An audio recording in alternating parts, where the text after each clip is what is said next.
Please welcome Deputy National Security Advisor Ben Rhodes and the Atlantic's Jeffrey Goldberg.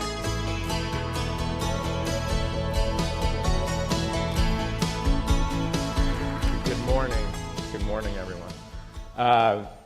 Ben, I've always wanted to get you on the couch, actually. So if you want to lie down, I was we thinking could about really it. psychoanalyze I got some Obama's things to foreign work out, policy yeah. instead of just analyze it. Instead of everybody else doing it. Right, exactly. So thank you for doing this. And I would love to get up to 30,000 feet as quickly as possible, but we have to talk about the news of the morning and the previous week. Russia is apparently now engaged in airstrikes against what it says are ISIS targets. In the last week, we've seen Russia form an alliance with our putative ally Iraq, our putative adversary Iran, our target Syria. There's a feeling, certainly in Republican circles and in a lot of foreign policy elite circles in Washington, that Putin is the activist in the Middle East, that your boss is withdrawing us as quickly as he can with possibly dire consequences. Tell us the thinking in the White House right now about what you're doing, and more to the point, what you're not doing. Well, first of all, with respect to what Russia's doing, they're not forming anything new in terms of an alliance. They had a decades-long relationship with the government of Syria. They've had a long-standing relationship with the government of Iran. Those are their partners in the region. The fact of the matter is, it's their former client, Assad, who's been seeing his state authority collapse around him for years, and Russia's been supporting him. So what we're really seeing is an escalation of what Russia was already doing in providing military support to Assad. We've said, and the President met with President Putin, that the notion that Russia would want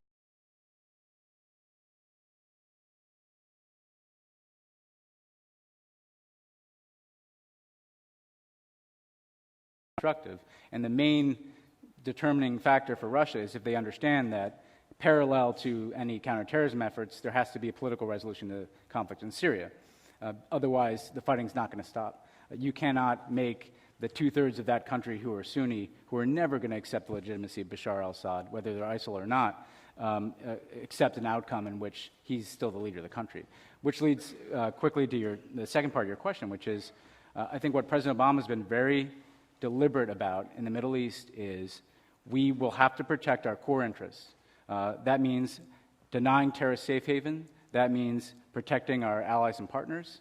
But we have to recognize that there are not military solutions, and certainly not U.S.-imposed military solutions, or for that matter, Russia-imposed military solutions on these problems. Isn't one American core interest in the Middle East not allowing Russia to build bases on NATO's southern flank, which is what it's doing in Syria right now? But again, they had a base in Syria. This is not new. I mean, one way to think about this is, everybody's looking at Putin as if this is some offensive maneuver. Again, they've had bases in Syria for a very long time. This is their principal client state in the Arab world. It's been collapsing. He's trying to prop it up. I think that's hardly someone who's in a strong position. That's, by the way, the same thing he's facing in Ukraine. They had a client in Yanukovych. That collapsed out of the hollow rot of corruption. Now they're trying to grab a piece of Ukraine, and the Ukrainian people are rejecting them. So this is not someone who's operating from a position of strength. This is someone who is seeing, again, two of his principal partners in the world in a lot of trouble. Ukraine already shifted. Why is it being interpreted as we're on the back foot a little bit, rather than Russia and this alliance that it's built? Well, again, I'd rather be us than Russia. Our economy is growing. We are expanding our footprint in the world and reaching into places like Asia and Africa and the Americas in new ways. Russia's economy is contracting. It's hollowing out in many ways. I think the reason why is that for too long, the way in which foreign policy issues are viewed in this city, frankly, is, number one, you show strength through shows of military force. And if we're not somehow filling certain vacuums with American military power, then we're not serious. But the fact of the matter is, not only do we think that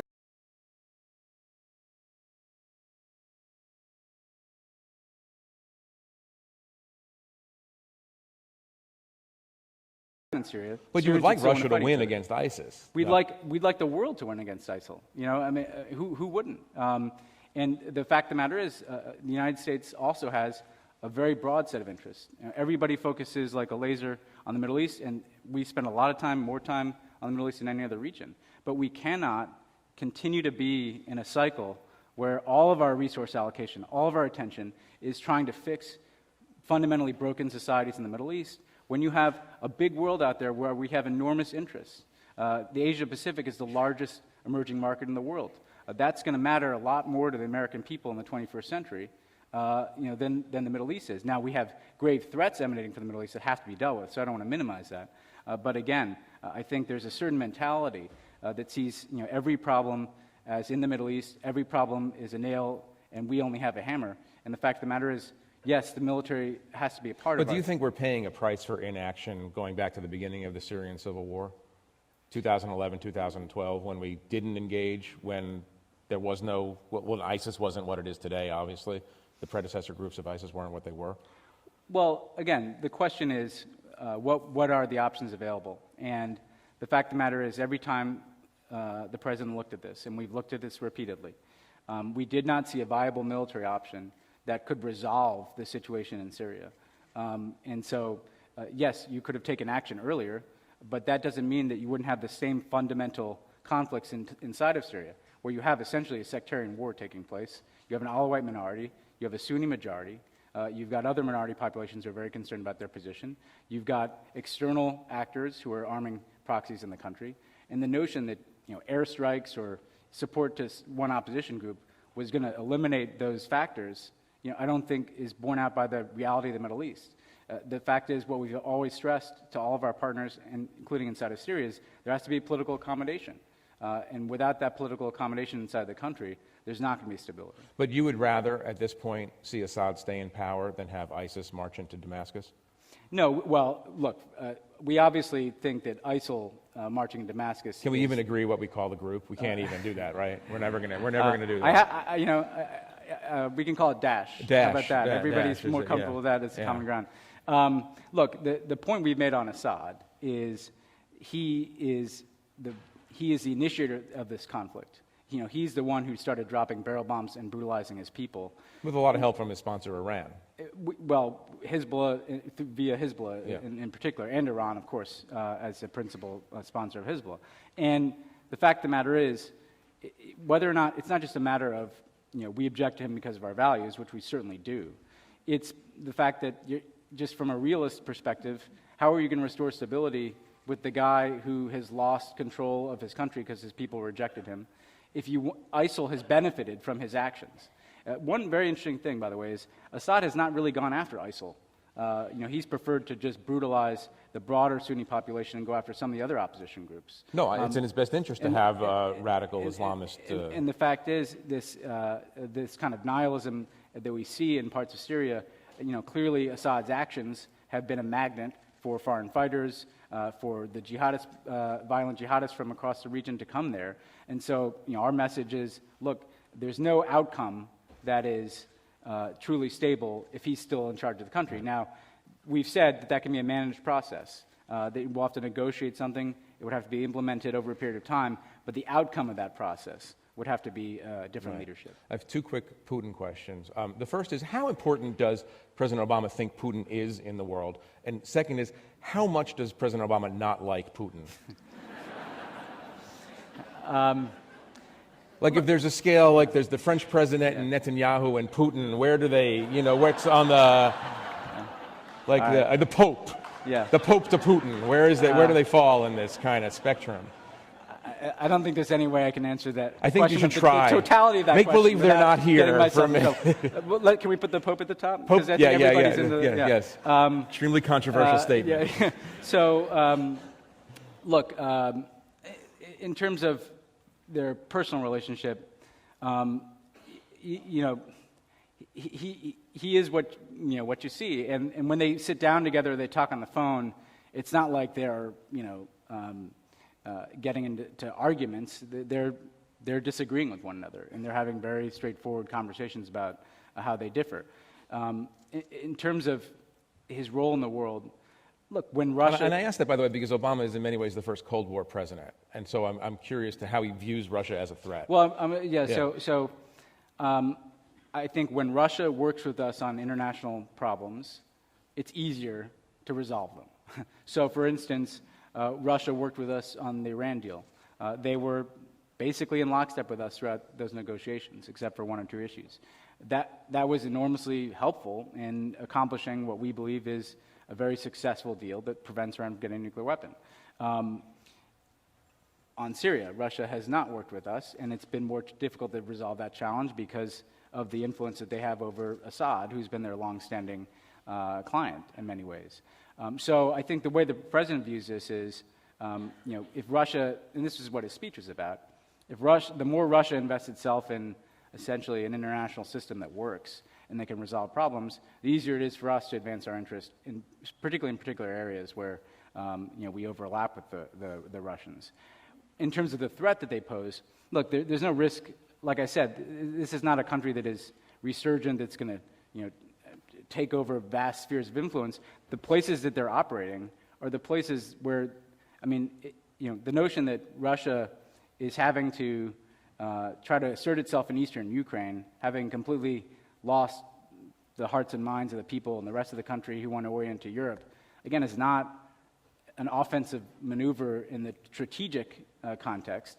What it is it's a violation of international law. And the threat that the president sees is that Putin, in pushing these boundaries, is undermining the rules that govern the international system. So if he gets away with that in Ukraine without paying a price, other people look at that and they think, I could do that too. And the basis of a lot of what we're doing in Ukraine, the sanctions we're imposing that are having a significant impact on them, is, number one, obviously, to help resolve the situation so the Ukrainian people can determine their own future. But two is just to buttress the international system and not let those types of actions go without consequences. But one thing that I was struck by, Jeff, last week, just mass focus on Putin, which I completely understand, given what he's doing. But President Xi Jinping came to Washington too. I think China is going to play a more significant role in the 21st century, and sometimes that's lost in Russia and the Middle East are kind of the touchstones of our foreign policy for so many years. That's often where the attention is. We think that that's incredibly important, but we also think there's a big world out there. I would love to keep pressing you on this, but we're limited in time, and you've sort of given me a way to transit to a broader question. We're coming to the end of the Obama presidency. We're beginning to see patterns in what you might call an Obama doctrine, or Obama doctrines. Obviously, to your critics, Obama doctrine is about the aversion to the use of force, withdrawal from the Middle East, things like that. From your perspective, and I ask you as the sort of the leader inside the White House of the opening to Cuba, talk about, if you can, just for a minute, sort of the White House approach to this idea that you take, one of the goals of this administration has been to take adversaries and neutralize them as adversaries. If you had to name the Obama doctrine, would that be it, or is there something else that you also want to sort of? Well, again, what I think, if you were to look at the totality of what we're doing, it's about positioning the United States to be a leader going forward in the 21st century. That may sound trite. To fill that in, though, what that means is, number one, that we're rebuilding the strength of our own foundation, our economy. And number two, that we're extricating ourselves from the enormous allocations of resources that we had when we took office in Iraq and Afghanistan, where we had 150,000 troops, we're spending $1 trillion, so that we're husbanding the resources that are going to be necessary for the United States to succeed. Number three, that we are using diplomacy to neutralize potential conflicts. With Iran, we successfully prevent them from getting a nuclear weapon and avoid a potential very costly war in the Middle East. It's a huge risk, though, to try to extricate yourself from the Middle East, no? Because, one could argue that we left Iraq too early and bad actors filled the void. Is the president learned that you can't get out, as it's the Corleone rule, that you can't leave no matter what you try to do? Well, one could argue that, going into Iraq and invading that country and eliminating the apparatus of the state and created the initial vacuum that we're still dealing with. And I think, But that already happened. That's why every president inherits a but bad pile that is of stuff. Well, this was a particularly big pile. But the point I make here is that there's an agency assigned to the United States in these matters that we have to be realistic about. 10,000 troops in Iraq, which is what the potential option was on the table, with no legal protections because the Iraqi government wasn't going to support it. The notion that that would have made all these people in Iraq get along and not have sectarian conflicts and not have ISIL emerge out of the ashes of Al-Qaeda in Iraq, which it basically is the same organization. What would those 10,000 of troops, how would they have made the Iraqi people resolve their differences? How would they have made Nouri al-Maliki not govern as a sectarian leader? How would those 10,000 troops have made Bashar al-Assad not brutalize his people and create a vacuum in eastern Syria for ISIL? It's just such a simplistic notion that if we have a certain number of troops somewhere, somehow those places are going to be stable. That's just not the nature of the lessons that we take away from the last decade. So the fact of the matter is, it's not about extricating. We're going to have interest. We're going to have to deny terrorist safe haven. We're going to have to figure out how to train better partners, frankly, to do that on the ground with us. But again, if all the United States is doing in our foreign policy is perpetually, the Obama doctrine to our detractors is often whatever the worst place is in the world that day is our foreign policy, and we did it, even, not Bashar al-Assad. It's somehow our agency. The fact of the matter is, it's a very, very difficult and complicated world right now, and we are managing very difficult challenges in the Middle East. And by the way, I think it's going to be that way for a long time in the Middle East, because the structures there don't make sense to the modern world in a lot of states, and we cannot allow that to deter us from the fourth point I was going to make, which is we need to refocus on other areas of the world as well. The Asia-Pacific, where we have enormous interests, economic interests that dwarf anything in the Middle East. Latin America and Africa, these are emerging regions.